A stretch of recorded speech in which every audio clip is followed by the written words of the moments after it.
Each year my family would book the week-long vacation to my father's ancestral home up north. Just around October, my mum would write a letter to our school excusing us for said event. Same with my dad's office. It's an absolute must that we attend this. Not just for our family, Mum would tell my sister and I. No, this is for our future. It's also a must that we bring along something dear to us that we would need to leave behind. Sort of like an offering or a tribute to the reunion. And it's not just any something, it must be of real value to us. Well, at first I didn't know what it meant. As children, we would bring beloved toys or books or dresses which, to my young mind, was really important to what I would ask to Granny. That's what I call the oldest living head of Dad's family.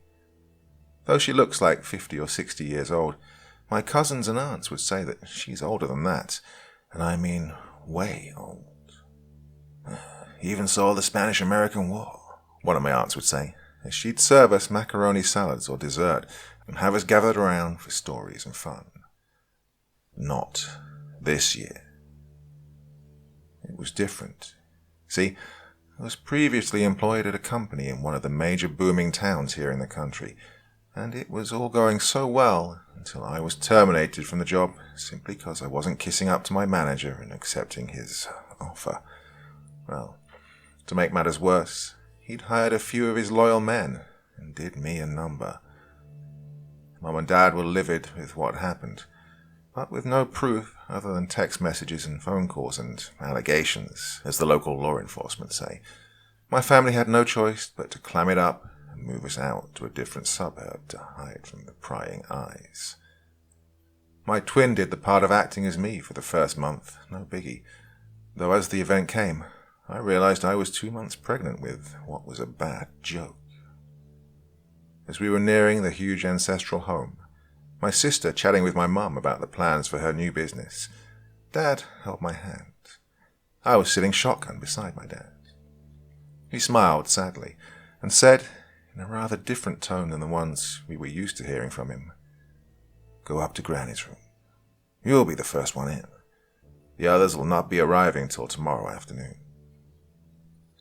As soon as the van stopped in the driveway, I made a dash to the old double-panel doors, ran up the 2 flights of stairs, and made a beeline to Granny's room, which is at the end left of the hallway.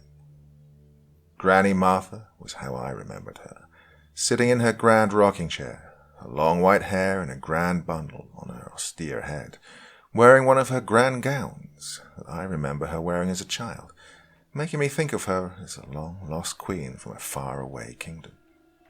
Well, I burst into tears at seeing her. Granny! Sobbing, I ran up to her, knelt by her rocking chair, and in tears told her what had happened. Her crone fingers stroked my long ebony locks, and in a voice that I'd heard in my dreams so many times for as long as I can remember, she said in a commanding yet soft tone, "Hush, Maris. You are safe, safe and loved. Everything will be all right." And it was then that I felt a cold pair of hands roaming down my back and encircling my abdomen. "Your offer has been accepted. Rest and everything will be all right." And at that, a wave of drowsiness, such as I'd never felt before, hit me, and I found myself falling at her cushioned feet. My last look was my granny giving me a book, but it was different, somehow twisted. I awoke to my sister waking me up from my bed and telling me that lunch was ready. Lunch? But I recalled we'd arrived there an hour after sundown. God, how long was I out? Mum came in and asked my sister to leave us and attend to our cousins.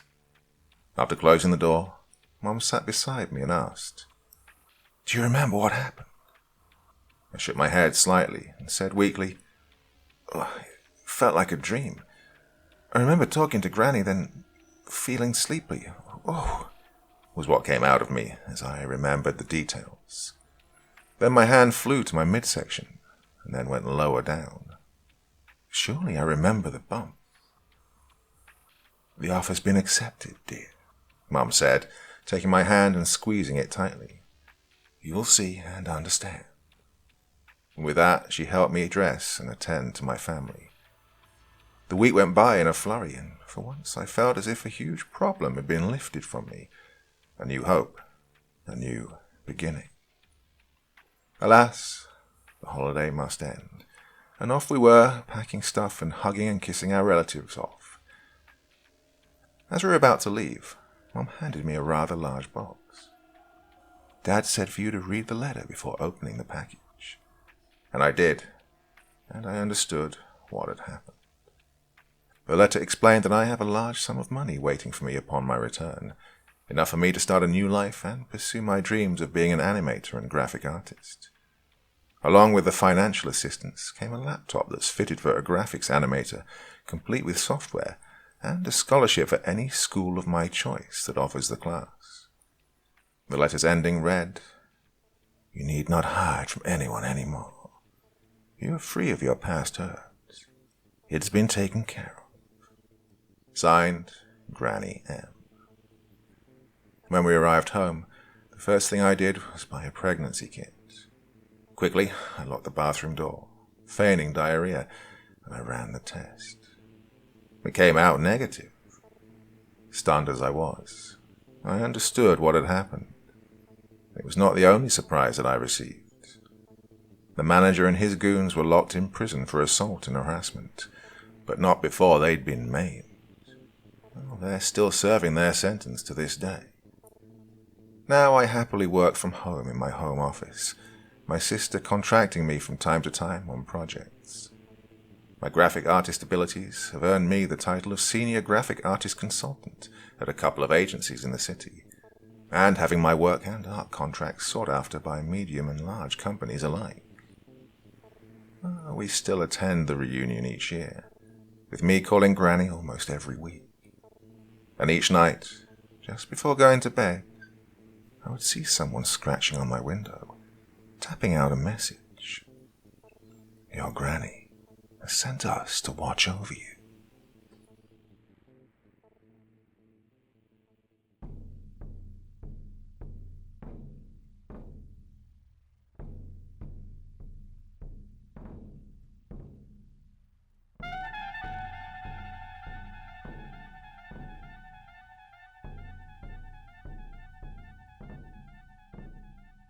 Hey there.